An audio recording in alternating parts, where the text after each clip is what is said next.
10 kesalahan saat latihan yang bikin kamu nggak mungkin ngecapai body goals kamu. Pertama, terlalu banyak volume dan intensitas kamu rendah.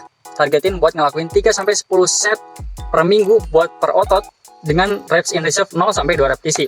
Kedua, ngejar pump dan DOMS atau soreness. Ini bukan indikator atau mekanisme masalah hypertrophy yang terbaik.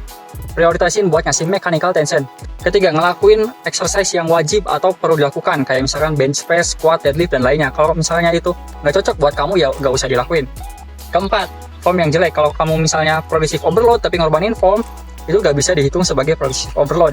Kelima, waktu istirahat yang singkat saat istirahat antar set. Kalau misalnya kardiorespirasi kamu nggak bisa pulih saat istirahat ini, kamu nggak bisa ngasih usaha maksimal di set selanjutnya. Keenam, nggak prioritasin dengan benar.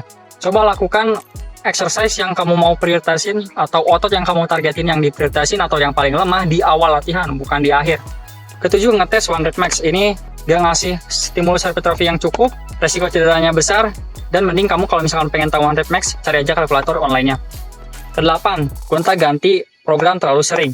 Tinjau program kamu selama 6-12 minggu atau mesocycle, baru kamu bisa pertimbangin buat ngelakuin perubahan dalam program kamu.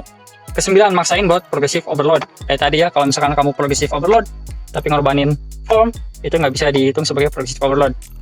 10, yang mantau progres kamu. Ini yang paling banyak dilakuin dan paling fatal gitu ya. Kalau misalkan kamu nggak nyatet ini, kamu nggak akan bisa berprogres karena kamu nggak tahu progres kamu sampai mana. Oke, hindari kesalahan-kesalahan ini, dan kalau misalnya kamu pengen dipantau buat menghindarin semua kesalahan ini dari latihan kamu bisa hire GPT.